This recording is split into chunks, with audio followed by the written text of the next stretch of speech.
minister. So I'm glad that we're able to make it. Our next impact training will be January 18th. So it's the first week of school starting, and it's right after, it's the Friday after miracle. So yeah, hope to see you all there. So this week, our focus will be on understanding Hinduism.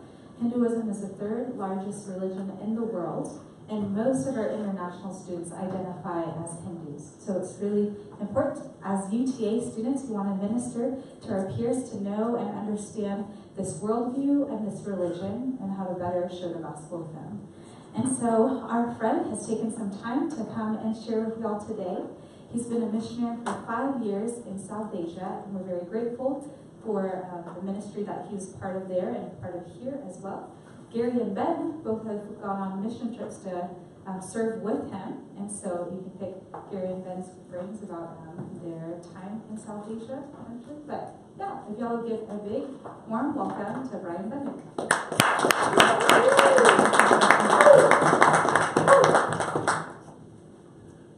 All right. Well, I'm glad y'all are here. It's exciting for me. I'm on staff at a church in Grapevine and 121 Community Church. And just to get updates from Gary, just about what the Lord has been doing on this campus over the past few years.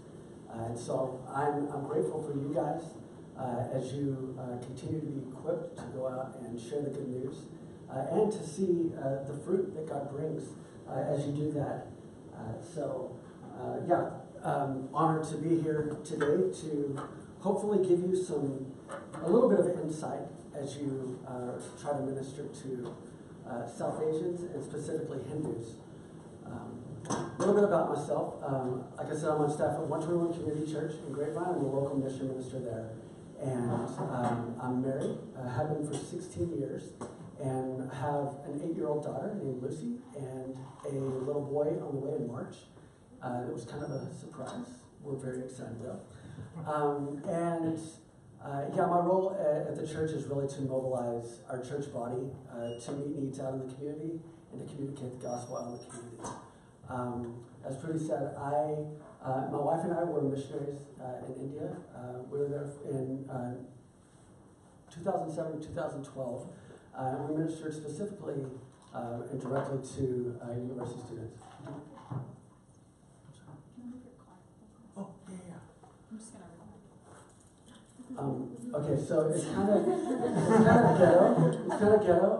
There's a little pen in it by the gear shift that you have to press in while you're, yeah. All right. Got it. my gear shift is stuck. Hey, the car has 275,000 miles on it, about.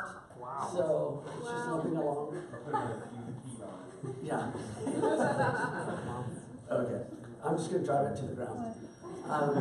Okay, so that's a little bit about me, like I said, I'm happy to be here. One of the things that I want to share as I get started, just as a disclaimer, I'm a wheels-off, rabbit chaser kind of public speaker. So I'm going to give you that as a disclaimer first off, that I've got a lot of information running through my head, and I made notes, and I'm going to try to stay on those. But if you get lost, or if you just a question comes to mind, please stop me. I prefer to be interactive in our communication. And then, I love India. It's my second home, and it will always be. And I love Indian people. So hopefully you hear that as I share. I also, as a university student through Go Now Missions, went to Bangladesh. And so I know, even coming to an international night here a few times, I've met some Bengali students. And so I just wanted to start a little bit, just share briefly about my experience there. And hopefully this could be helpful information for you. In South Asia, I've heard a long-time missionary say that Islam, especially in Bangladesh and in India, is Hinduism with like just a little tiny layer of Islam over the top of it. So it looks like Islam, it appears as Islam, but there's so much animistic like practice to it that I don't think people outside the region would be like, yeah, that's Islam. And so I spent a lot of the time that summer that I was in Bangladesh with almost telling people what they believed as Muslims, helping them know what the Quran says, because many had not read the Quran before. And one of the things that was really helpful to me, it's called the camel method. And the camel method is really an approach to communicating the gospel to Muslims all around the world that uses the Quran and verses that talk about like that good Muslims should read the New Testament and the books of David and the books of Moses. There's surahs or verses in the Quran that really point Muslims to the Bible. There's also references to Jesus within the Quran. And so the camel method is really using those verses in something that's familiar to the Muslim, the Quran, to bridge them to reading the Bible and to learning more about Jesus. And kind of with a little bit of credibility in their minds because they identify as Muslims and they trust the Quran. And so they want to be obedient to what the Quran says. And so it's just a bridge to help people get there.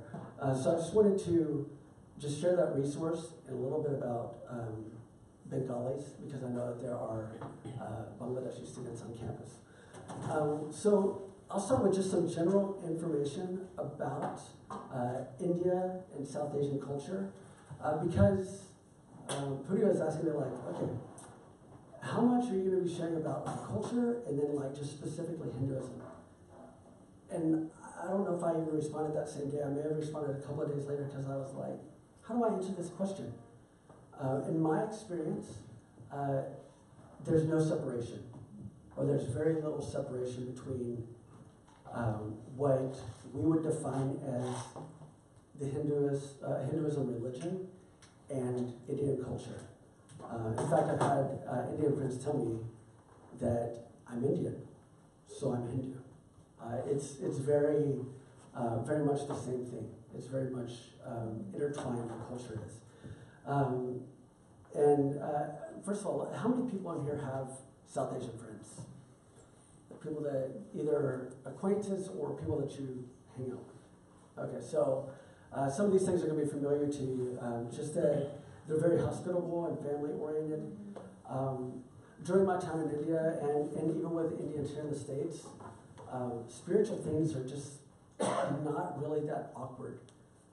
It's more of a part of life. It's just a part of who we are as people, that we're spiritual beings, and that most of my Indian friends would have no problem me making a left turn to spiritual conversation. Whereas, you speak to American classmates and be like, whoa, I don't talk about that. That's more private thing. And so it's said that there's over 300 million gods within Hinduism. And I would say that if you ask, actually Gary corrected me at lunch, if you ask 100 Hindus what they believe, you'll get 100 different answers. And Gary corrected me and said, no, probably 120, which I'll say he's right. That's why I think one of the best approaches, and I'll get into that later, but one of the best approaches is focusing on the individual and asking questions and listening. I think as someone that's grown up here in the States, man, that's one of the hardest things for me to do. I've got all this great information I need to share with you. So it's hard for me to just shut up and listen. Tell me what you believe. Like, are you a spiritual person? Like, how did you grow up? Do you go to the temple? Is that important to you?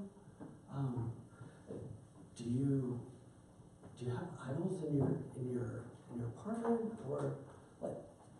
And I will guarantee you poll, different people, you're going to get different answers. You're going to have Hindus that will identify as Hindus that think that idol worship is ridiculous. But you'll meet others that say, no, this is important. These are the gods that my family has worshipped for years. And so, like, this is sacred right here. This little temple in my apartment, this little temple in my house is sacred. You have people that identify as Hindus that would say that they're also atheists. And so to think of Hinduism as a world religion, it works well in a Western box, right? But the more that you delve into it, before we moved to India, I tried to study Hinduism. and imagine someone just going like out in the middle of the Pacific Ocean and dropping you without a life raft or anything. Like, that's what it felt like to me. It's like, I follow this trail and I'm learning some things, but what about over here, right? There's this endless supply of over 330 million gods, right? So, and then practice looks similar at times, but looks very different at times. So to put your finger on Hinduism, I think is nearly impossible. So I don't want to discourage you from any research that you would do, or any learning that you would do, but I would encourage you, get that directly from friends. Get that information directly from friends. That way you're not dealing with generalities and just the whole ocean. You're dealing with specifically what does this friend believe? Right? So these Hindus will be coming from the same worldview, but man, just a different angle. Every person has a different angle, and so I know that sounds really negative and like it could be discouraging, but let that be encouraging to say, hey, I can minister to Hindus without knowing everything. I don't have to become this expert in these, knowing all these stories and all these different things. South Asians are storytellers. They're an oral culture that loves to tell stories. I would say a lot of the world outside of the West is that way. And so tell me some stories about what you believe. One of the main epics, is what they call it, is the Mahabharata. It's like the Great India is how it translates. But it's a long story. I got the children's version of it, which I would highly recommend, because it's just not as thick and muddy like with details. It's very simplified. But I would say that if any South Asian knows stories of their gods, they would probably come from the Mahabharata. There are the Vedas, the Upanishads, the Bhagavad Gita. I haven't met too many, in my work it's mostly been with students. I haven't met many students that know a whole lot about those books. They may see them as important, but I've never met someone that could quote those as we may quote the Bible. And so I would say don't enter waters that you don't need to. Meet the person where they are, and with where they are in life. One of the things that we found with working with students in Delhi is that like here in the States, it seems that I had this progressive freedom, right? So that, you know, as I get a little bit into my adolescence, maybe I can go, gosh, I'll date myself when I say this, like roller skating with my friends, right? My parents aren't there. So I have a little bit of freedom. And then maybe we can go to a movie together, go to the mall. And then as I'm in high school, I start to drive, I get a little bit more freedom. And then when I'm in college, I've already been making a lot of my own decisions and everything. And so I'm really like independent in a lot of ways from my family. And with most every Indian student that we encountered, felt like I was kind of dipping back into junior high or middle school, because those things, experience of freedom that I had at that age, 13, 14, these students now at 18, 19, they're experiencing just now some of those freedoms of getting to have a little bit of independence from the family and get to make some of the decisions. So these university students, we would laugh all the time of like, oh man, it's really crazy how little freedom that these students had because really their life's work was to be a good student and to perform. And so now they're not under the thumb of their parents. Man, there's a lot of freedom there. And so I'd be curious to know that if it wasn't the same way here, I mean, these students are on the other side of the planet now. They're still very much tethered to their family and responsible to their family, but they also are experiencing freedom like they never had before. And what we found on the campus in Delhi is that allowed for some spiritual interest to be explored. When I would ask students what they believed, or if they went to the temple, I would see clues like a red string around their wrist, or like an Om symbol tattooed on their hand, or maybe a necklace, Om necklace that they were wearing, and just ask them about it. What does this mean to you? And a lot of students would say, I don't really know a lot, but like my mom really knows. And so my mom can answer your questions. But they were very open to hearing about Jesus. And so really, that's how I would share with most students, is to look for signs of their spirituality, of a red string around their neck or on their wrist, or even like, I had very little interaction with young women, but my wife with young women would look at like a tika, like sign from them being to the temple, or some of the same things, or like nose rings, different things like that. Really just ask. So I would say one of the number one things that I did was I became a student. I think that's the best thing that you can do in reaching out to South Asians. Even if you know a lot about South Asian culture, about South Asian people, be a student. Be a student of that individual, be a student of that group, and learn from them. Because I guarantee you'll learn something new, and even some misconceptions may be cleared up of things that you assumed about them. I want to ask this question from you guys. Have you ever, with your South Asian friends, have you had any conversations about the caste system? Like, have you asked about it, and then what has the response been?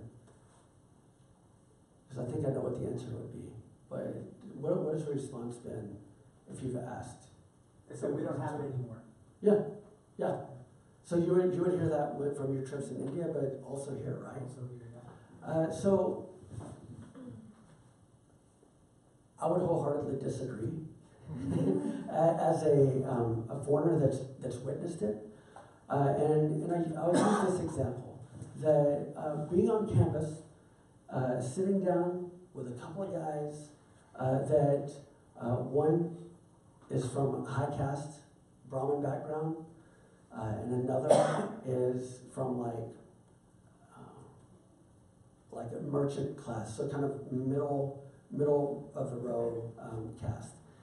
And to ask a question, so I'd ask the guy that's not the highest caste, the lower caste, a question.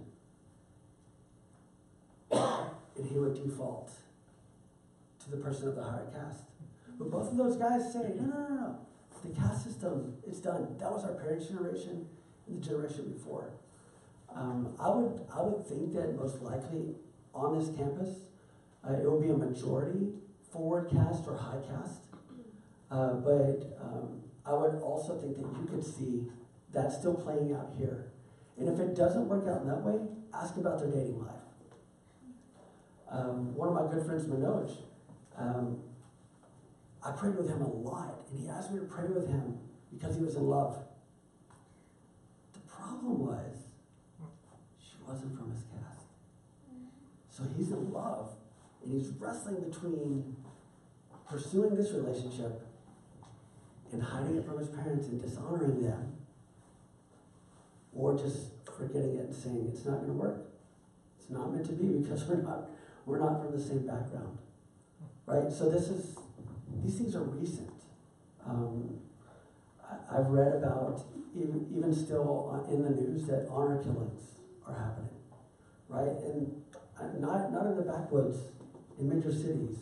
It's still happening because the family's dishonored because the child went outside of the caste to marry. So say that not to like bash culture, but to say it's still alive, and it still plays into the minds of students with who they would interact with, who they would bring home to their house, who they would do certain things with, especially with romantic type relationships. So yeah, the caste system's alive and well. A lot of the students that you'll meet have been motivated by shame their whole life. The family that we rented from when we were first in India, their son was not really that good at English. And the parents would talk about how dumb he was in front of us. And how he's not really that good of a student, and he's not going to amount to anything in life. And the student, you could just see crumbling before us. I'm thinking, Bobby's not stupid. I'm sure he's a good student. He just struggles with English. He just struggles with a second language, right? But that was a motivation tactic for Lovey to perform in school. And so I think that's the case for many of these students that are here now. They've been under that pressure their whole lives. And even though they're on the other side of the planet from their parents, they're probably still feeling that pressure, right? So I think those are things that I want to share with you just to kind of shed some light on maybe the backstory with some of these friends that you have. And then, yeah, you've probably also seen that South Asian students are almost always up for a party. You experienced that? I think they play Holi on this campus, don't they? Like the throwing of the colors? I thought I heard of that. In India, 365 days in a year, on average there's about 2 holidays per day. And there's some kind of festival that somebody's celebrating somewhere in India all the time. And there's probably going to be a procession and devotees to certain gods or goddesses celebrating. And so I tell you that to say, like, man, if you want to know how to engage with South Asian students, invite them in to celebrations. Some of those celebrations that they may not be as familiar with, they're more just American cultural type things. I've had lots of conversations with students asking them, one of my favorite times was Easter, to ask students, hey, you're off of school for Good Friday. Like, yeah, well, I don't know what Good Friday is. Well, what do you think Good Friday is? I don't know, it's a good day because I'm off of school. Yeah, I mean, you could call it Good Friday for that. But to help them see, hey, you know what, your nation observes Good Friday. In India, they observe it, but so many people don't know what it is. Hey, you know what? This is something that's really meaningful to me. This is why we celebrate Good Friday. That my Savior died on this day. We're celebrating his death, because in that we find life, right? So what's Easter? Easter's the following Sunday when he rose from the grave. That's our hope, right? So I don't think that was ever awkward to have those conversations, right? Really being able to share culture with people was one of those approaches that I had. One of the conversations that was always tricky for me was about life in South Asia. There's so many people, and with religious influence, and the fact that many of the people believe they've lived lakhs of lives. A lakh is 100,000. They've lived thousands upon thousands of lives. And so where they are in life is due to whatever happened in the previous life. Okay? And so if that doesn't already add to the performance anxiety that they're getting from the parents, hey, I've earned where I am right now, my lot in life, I've earned it. So now, how can it improve? How can I move up? How can my life be better? And then, how can I get mine right now? How can I enjoy this life the most right now? Because this is all that I have. Maybe in the next life, something will be different. So one of the things that brought up for me, and I had one of my friends ask me, do Christians believe that you have many lives or just one life? Okay. Well, I can tell you, just one life. But I don't want to just tell you that. Like, where, okay, Lord, help me find, where does it say this in Scripture? Where do I get this idea? Not just this general idea, but are there some places? So one of the stories that stood out to me was the rich man and Lazarus. That Jesus is telling the story of these two men in their lives on earth, and now they're separated by this great chasm. And Lazarus is by Abraham's bosom, is what it says, Scripture, and that Lazarus, the rich man is separated from him in a place of fire. And so in that story, you see that the rich man is reaching out, saying, Lazarus, just dip your finger in water so that I can get a drop, even a drop to quench my thirst. And, okay, and if you can't do that, at least go and warn others so that they won't endure what I'm having to endure. So I would refer to that story as a place to say there's urgency now for the gospel.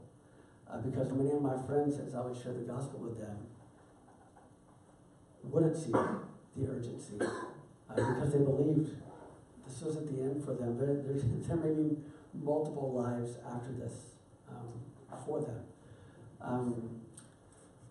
Because South Asian culture in general, and even specifically Indian culture, is oral. How many of you have heard of Bible story or are familiar with it? Is anybody familiar with storying in the Bible? Really what that is saying, this is a story from God's Word. There's a man who had 2 sons, right? So now I can just start telling you the story of the prodigal son, right? So I'm telling it from memory. I'm staying true to the Scripture, but I'm not saying it word for word. That is storying. So we use that as an approach to share with students of just the power that Jesus had over spirits, over sickness. The prodigal son story is an incredible picture of God's love. And it's telling it within a story format as opposed to just relaying information. We found that students heard that better because they could tell you stories of their gods. And so I would encourage you to share in that way.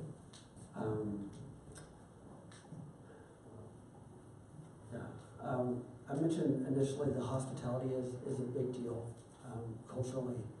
we were told over and over in India that the guest is God. So with your friends, I know sometimes it's hard to come in and you're going to feel like you're mooching off of them because they're giving you all this food or they're treating you so well. Take it. It's a way to honor them and even their culture as well. This is what they've grown up seeing what hospitality is, and it's an honor for them to pass that on to you. And I would say even within your home, if you have students in, how can you do the same thing? How can you place them with high regard? How can you treat them in a way that honors them? When maybe just with your friends in general, you say, "Hey, we got drinks in the refrigerator," right? Like that's American culture, right? Indian culture is serving your guests, making sure they're always comfortable, even sacrificially giving. I would encourage you, as you relate to these South Asian friends, how can you learn as much culture as possible? And then how can you incorporate some of that in how you engage with them? They're functioning in American culture now.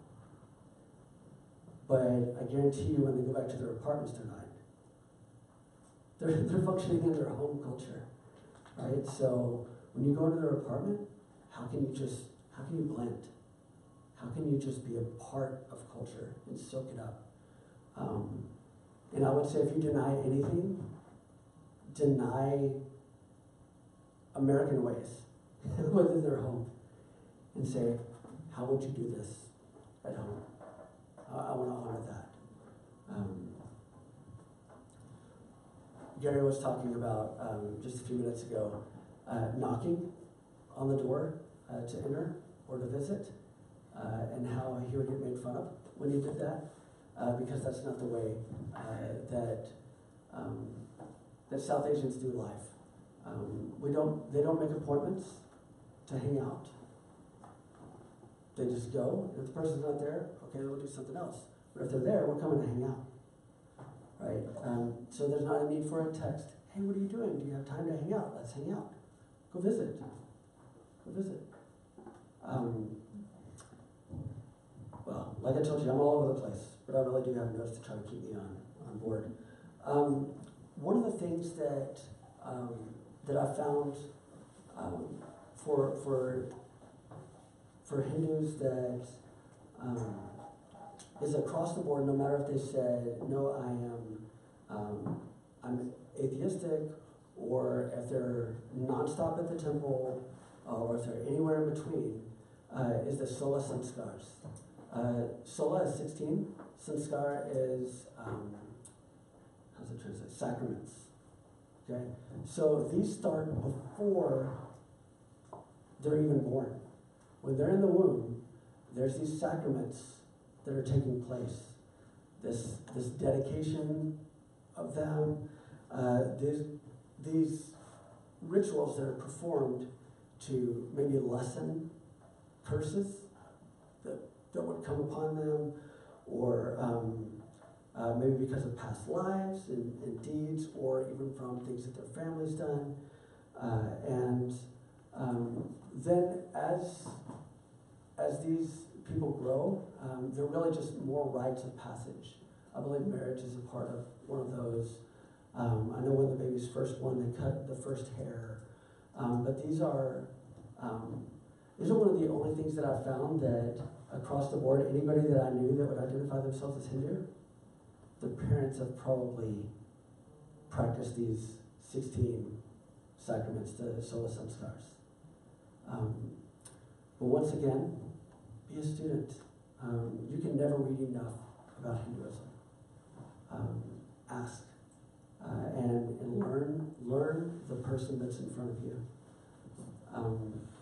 Yeah, I'm curious, can somebody just share with me, what has been your experience, just generally or more specifically, with a South Asian friend? like soccer. Really like soccer? Okay. What about cricket? Yes. I don't know, I can't speak, like I said, I haven't had as much interaction with females, but with males, I guarantee you they're gonna love one of two things or both. Mangoes and cricket. Like, if I talk about mangoes or cricket, I'm set. Yes. We were all just having like a little potluck, and he didn't have much food, so we brought like this mango chili thing, and he ate so much of it. It tasted good though, so it was fine. Yeah, the mango pickle, you can put it on Yes. anything. Yeah, he put it on pasta, and I was like, okay. There you go. We also like spices a lot. Spices, yes, yeah. Even if it's not a spicy hot, there's multiple spices in every dish. I was blown away by this drink called Bundick, which is a lemon juice drink. Lemon juice, water. I'm like, lemonade, yes. This is perfect for a hot summer day.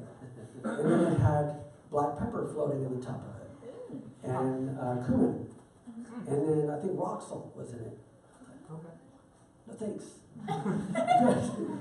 But yeah, spice is in everything. And even that makes me think of some superstitions also. Most Hindus that I've met are very superstitious. You'll see flip-flops hanging from places. You'll see chili peppers with limes or lemons, so the sour and hot. You'll see tires hanging from homes.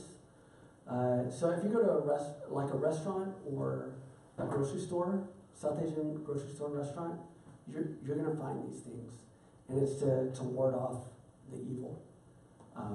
So some people would refer like to the evil eye, and others would just say evil spirits or things that people would wish upon me. With babies, they'll put the black outline around their eyes to try to make their baby not look as attractive or appealing, which I think is impossible. Those huge brown eyes, like I can't resist South Asian babies. I think they're beautiful. Yeah, so now I want to transition and talk about just a few friends that I had, and maybe this will give you a little bit more insight into sharing as well. And maybe you've had some experiences like this. Indians, in my experience, are really just absolutely fine with contradiction. And I always think about the story with my friend Manan. He went to like the MIT of India. So these Indian Institutes of Technology are like the top place and super competitive to get into in India. And so he's incredibly intelligent. And as I was sharing with him one day, his brother was my language tutor. I shared with him John 14:6. Jesus said, "I'm the way, the truth, and the life. No one comes to the Father except through me." I said, Jesus wants all to come, but it's exclusive. Like, he's saying he is the only way to God. And Manan says, yes, he is the only way to God, but there are also many others. So in my mind, I'm going, just say that again, dude. Just say it again and listen this time to what you're saying. No, he knew exactly what he was saying. He was absolutely fine with it. So then I'm just stumped, like, I don't know what to say to you now. Like, I mean, you said, yeah, Jesus is the only way, but there are also many other ways. And he did explain that, yes, in Jesus' time, he was the only way. But there have been many more that have come before and after that were also the way. And so he could reconcile that. And man, there's too many examples to say just how those contradictions play out in culture as well. Another one of my good friends, she went by Onishi because that was one of her Japanese friends. She really liked that name. Her name was Uma, which is a Hindu goddess. But Onishi grew up being so terrified because she knew she was a bad kid. So terrified that the next life she was going to come back as a dog. She grew up in Manipur in northeast India. And when she would talk to her mom about this, her mom would just say, don't question things, you'll be fine. Just be good, stop being bad, and you'll be okay.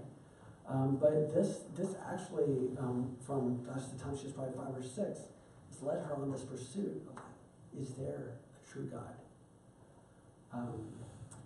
Because she had seen within the temples and within these stories, what in her words, these gods that are just like me, these gods and goddesses are just like me.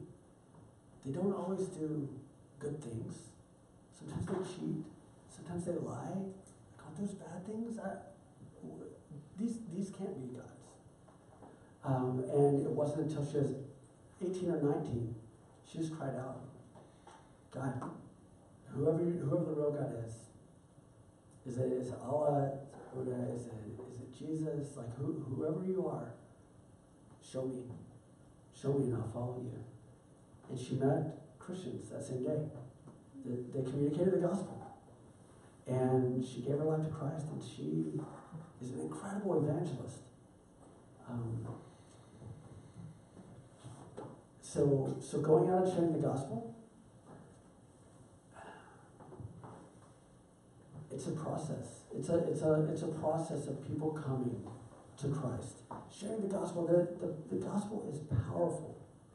And we can never say what the Spirit of God would do to transform somebody's mind in an instant. It's possible. And so it's always good to share the gospel in a very clear way. But in my experience with South Asians, it's been a process. One of my friends, Karan, he was raised Sikh, but he renounced his family's faith, cut his hair. If you're familiar with Sikhism, like the men don't cut their hair. But he just said, this isn't for me. He actually got into, what's his religion? Alchemy, spiritual alchemy, which is, man, like, I can't even tell you about it. Like, you can Google it. It's wild. But he was fascinated with Jesus. I met him at just this Christian gathering that he was curious about. And he asked me for a Bible. I said, absolutely, I'll get you a Bible, if you agree to read it with me. I knew that with his worldview and his background, I could give him a Bible. Well, what's he going to do with it? I would have actually been more comfortable giving him a New Testament. At least maybe he's only dealing with the teachings of Jesus now instead of some Old Testament things that who knows where he would take that. I said, I'm willing to give you a Bible if we'll read it together. And over the next 2 years, I just saw him inch closer to Jesus. I never saw him come to faith. But one of the times we were sitting in a coffee shop reading the Bibles together, and I knew he was a missionary, and I wanted to just tell him to go away. You know what's happening here? Like, we're talking about the Bible. He comes up and he says, hey, what are you guys doing? We're reading the Bible. Oh, you guys followers of Jesus? I said, yeah, I'm a follower of Jesus. My friend Karan says, yes, I'm a follower of Jesus. I was like, what? So the guy leaves. I'm like, Karan, you never told me this. How are you? You're a believer. He said, I follow Jesus like 50%. And I was like, okay, so what do you mean? And he tells me, like, I love Jesus and I love his teachings, but I'm not willing right now to surrender all my life to him. But it's a process. He told me it's a process. And I started thinking back on my own life, and I was like, yeah, I gave my life to Christ when I was 15. But I can very clearly see how God was working in my life years and years before. So I want to encourage you, as you share with South Asians, like, communicate the gospel, listen to the Spirit of God leading you, be sensitive to students that don't have a concept of forgiveness, especially from God. That's not how the relationships with God work. It's more of a, what can I get from this God? I'm going to go and make a sacrifice here. My family follows these gods. It is for what we can get. Is it material things? Is it knowledge? Is it wisdom? Is it protection? It's all about what I can get. And so I would encourage you to ask, listen, and then as much as possible, I don't think we know how much cultural baggage we place on the gospel. So that's one thing I'd ask you to consider, is how much context for your understanding of the gospel is just biblical, and then how much of it is very heavily influenced by Christian American culture. So I would say, how can we just stay true to what the gospel message is in the Bible, and be aware of cultural things that we may be attaching to it, practices or expectations, and then let them see, how do I follow Jesus in my culture? How do I remain Indian and follow Jesus? It's possible. Many people in India would say Christianity is a Western religion. I would tell them, no, it's a Middle Eastern religion. And it's actually an Asian religion. God took on flesh in Asia, not in America. And I've had Indian believers tell me, not in a bragging way, but I think Indians can grasp the Bible a little bit better than Westerners, culturally. I agree. I agree there's more similarities between Middle Eastern, ancient culture, and Indian culture than there is with anything in the West. And so, and the same Spirit of God that has transformed us can transform them, right? And so I would say from the beginning, how do we communicate the gospel in a way that that connects with their felt needs? I think of a student that was here at UTA, Gaba, and I asked him, I said, because he was from a Hindu background, he gave his life to Christ. So what was it that stood out to you? What was it that you just said, I have to follow Christ? And it was all this pressure of performance, this pressure of being enough, and this burden that he's carrying. And someone shared with him, Matthew 11:28, come to me, all who are burdened and weary, I'll give you rest. You need rest, right? So learning the student, what are those felt needs? How do we apply the gospel to those felt needs? So I know I'm giving you a bunch of crazy shotgun information all over the place. But when Puri asked me to share, I was like, man, I don't know a slam dunk, one specific way to reach Hindus. Because every Hindu is different. So I do believe that the gospel is powerful and that prayer is powerful. Offering to pray with and for the students. And I think we can have a lot of relationships. I'll close with this. We can have a lot of relationships here in the States, and some of those are deeper than others. But South Asians do relationships all in. So I would say the most effective way that I've found in really ministering to South Asians is by jumping all in and taking on many of the cultural values that they have. And the most important one, I think, is time.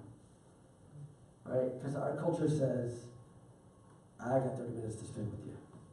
And then I got to do this, and I got to do that. And you know what? I'm probably going to be distracted just in case somebody's texting me or whatever. Right? South Asian culture is time. Take your watch off, throw it out the window. Let's be together. It's okay to be silent even, right? It's silent for 30 seconds. I'm like, I gotta fill the silence. I gotta say something. I've spent minutes upon minutes, 10, 12, 15 minutes, even making eye contact with people and not saying a word. What's valued is time. It is relationships. It's spending time with each other. And so I think those are things that I've seen that open up South Asian hearts. Is willingness to just be together and to let them be the expert. Especially here, as students here, they're learning all the time. Like, how do I survive? How do I find entertainment? How do I do well in my studies? How do I make new friends? How do I do all these things? We all love everybody. We're all made to want to be the expert in something. So we love to teach people. Everybody does. How do you just ask questions? Tell me about what's it like in your hometown. Tell me what is it like in your family. Tell me about how your family is. You've told me about your family before. How's your dad doing? How's your mom doing? Right? It's very practical ways that you can demonstrate the love of Christ. And within that, where are those open doors to communicate the gospel? And so I would say in a lot of ways you're going to communicate the gospel the same way that you would anyone else. But I would say focus on demonstrating it in how you spend your time and how intentional you are with people. Because those things are super meaningful to South Asians. And so that'll mess with your schedule. That'll mess with your other friendships. But I would say invite other friends in. Come with me. Like, let's go experience India. Let's go experience another culture for the sake of the gospel. Let's go be awkwardly uncomfortable and silent at times or whatever for the sake of the gospel. And I think that when you do that, and when I've done that, and just jumped all in, I've seen God move in incredible ways. We can't expect to love people that aren't from our home culture. But like, we can't expect to see them change unless we love them in a way that they feel loved, right? So within any relationship, you learn that, right? You learn that by asking questions, by spending time. One of the things I love most about my time in India, and even Indian students that I've met here in the States, I can swap numbers pretty quickly.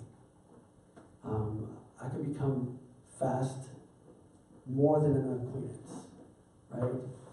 So I would say take advantage of that. If you connect with a South Asian, ask for their phone number, follow up with them, try to meet up with them. But know that it won't be a 30-minute ordeal. It could turn into a 6-hour ordeal. Be responsible with your studies, but know that time is thrown out the window when you're with South Asians. So faithfully share the gospel, love deeply, and be a student. I would say those are the main ways that I've seen God move as I minister to South Asians. So I encourage you to do that as well. We have 1 minute for questions.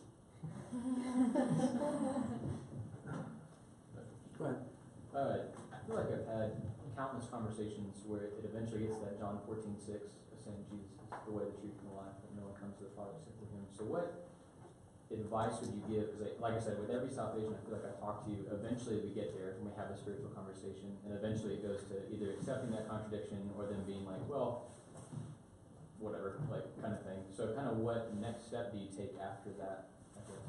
Yeah, I think one of the next steps is really, it's not just saying that Jesus is unique, because that verse says that Jesus is unique. I think that that showing them other stories, other parts of the Gospels, this is how Jesus is unique. Because I have a lot of friends tell me, oh, well, one of my gods also died. Yeah. and was sacrificed or whatever. Okay, well, tell me more about that. Because when you chase those stories down, it's not the same. Yeah. It's like, it's completely different. And so, I would just use that as inroads, whether they're okay with the contradiction or you're not sure, show them how Jesus is unique. Another thing that I was always told is like, all the rivers lead to the ocean, right? Yeah. But I had a friend tell me, it's like, take Mount Everest, for instance. So you can see it from all these different perspectives. But it's Mount Everest, right? So if you're describing something different, it's not Mount Everest, right? Like, it's the same mountain. So are we describing the same mountain? Are we describing Mount Everest? And you do have a different perspective culturally, but it's still Mount Everest, right? It's still going to look the same. It's still this mountain it's the tallest peak in the world, right? So he would go that route when people would say, all the rivers lead to the same ocean, and all religions are the same. Let's talk about the uniqueness of Christ, and even the supremacy of Christ. How is Christ supreme?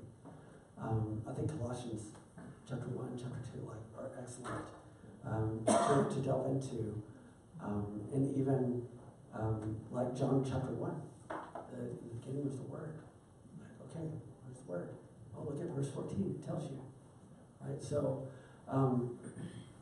yes, if I were going to spend any amount of time on any arguments, it would be specific, like how unique is Jesus? He's different than everybody else. This is why he's the only way. Would you say talking about life after death would be an interesting point to talk about? That there is no reincarnation, how students respond to that? Yeah, that's, we really relied heavily on that, the story of the rich man and Lazarus. Like I think of in Hebrews, like where it's appointed for a man to live once and then to face judgment. Okay, well, where else would I go? I'm not a super Bible scholar. There may be other places that we could go and present a case, but those are two that come up in my mind. And I would just say, for the afterlife, what is the urgency for like following Christ in this life? We see that within that story, and Jesus is telling us this, not somebody else. Jesus is telling us this. So just as far as what the afterlife is like, man, I think this is just a good model for all of life. I want to be rooted in the Word.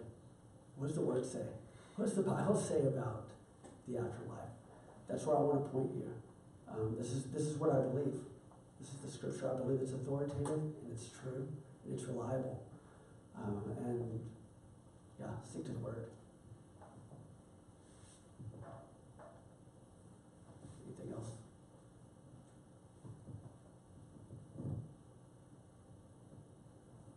I hope it was really helpful.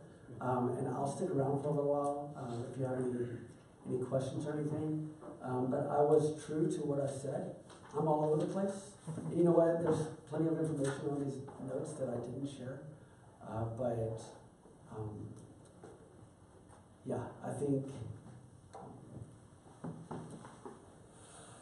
I would stick with those things that I told you, like listen, be a student, love well, and be uncomfortable. Allow yourself to be uncomfortable for the gospel's sake. When you do that, I think you're going to see God really move in your South Asian friends. Because they're open, I believe. They're going to be more open than they ever are in their life because they're separated. They're out of that. They're out from under their parents. How do we maximize that time to expose them to the gospel, to Christian fellowship? You got a Bible study? Invite them in. Let them participate. What do you think? What do you see when you read this? Right? They're going to get to hear the truth from everyone else. They can share what they are experiencing. One last verse, and I promise I'm done. Psalm 34:8. Taste and see that the Lord is good. I had multiple friends, and I believe Gaba was someone that did it as well. Just took a challenge to read the teachings of Jesus, or read only from the Bible and pray only to Jesus. That's something that I've had friends do, and they would say that they've had encounters with God, a spiritual encounter that they've never had before. And even if they didn't come to Christ, they're tasting some of the goodness of the Lord. And so I would encourage you to just challenge friends to do those things.